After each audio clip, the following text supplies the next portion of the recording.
Dober dan, cenjene gledalke, cenjeni gledalci televizije Vaš kanal. Mnogi me morda ne poznate. Sem Alojzija Lojze Rajk, doma iz župnije Radovica pri Metliki. Novomašnik sem bil pred 50 leti. 25 let sem služboval v Sloveniji, nato sem bil pa 23 let izseljenski duhovnik za naše rojake v Belgiji, na Nizozemskem in v Nemčiji. Zdaj sem pa Bogu hvaležen kot 77-letni duhovni pomočnik v Semiču. Kakor pred enim tednom na praznik Jezusovega krsta nas tudi danes evangeljski odlomek popelje k reki Jordan ob nekem drugem dogodku.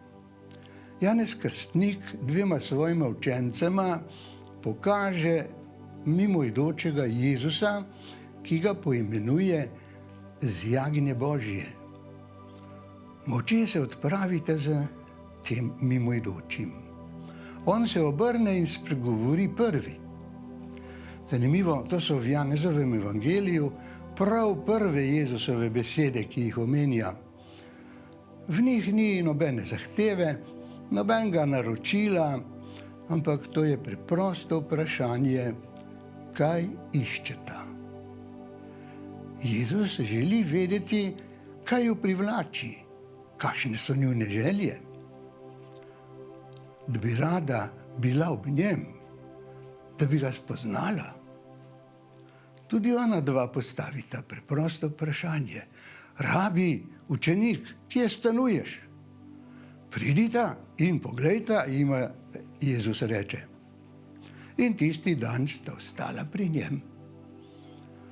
Evangelist Janez se celo spominja, da se je to srečanje zgodilo popoldne, okrog 10, to je po naše 4. ure.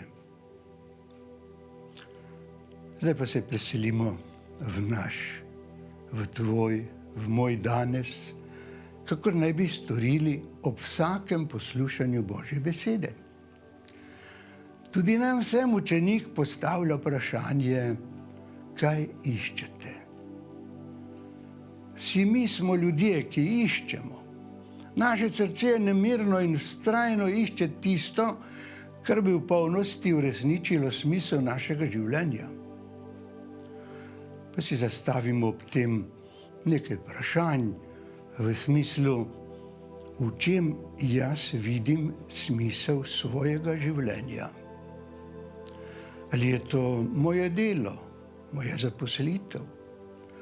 Kaj pa, če svoje delo ali zaposlitev zaradi tega ali onega vzroka izgubim? Če bi prišlo do tega, da več ne morem delati, a bo moje življenje še imelo svoj smisel?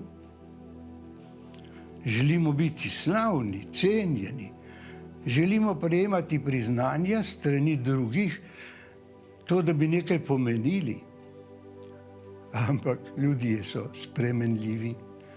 Mnenje drugih je nezanesljivo. Danes se ti dobrikajo, so prijazni, jutri pa človeka pustijo kot kamen na cesti. Nekateri svojo srečo iščejo v blaženem brezdelju ali v tem, da jih pustiš pri miru. Nekateri iščejo v raznih užitkih. Toda vse to v nobenem primeru ne more biti izpolnitev življenja. Vrnimo se k apostolom. Oni so šli za Jezusom, da bi ugotovili, ali ni morda on smisel njihovega življenja. Zato sta učenca vprašala, učenik, kje stanuješ? Nista ga vprašala za njegov naslov. Želela sta vedeti, kako izgleda njegov dom. Želela sta biti v njegovi bližini. Želela sta doživeti, kako poteka njegov dan. Pridita in poglejta, ju povabi.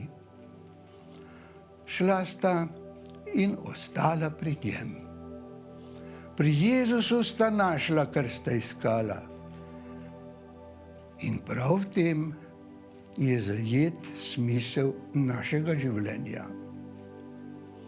Po vstajenju je Jezus vprašal Marijo Magdaleno, koga iščeš?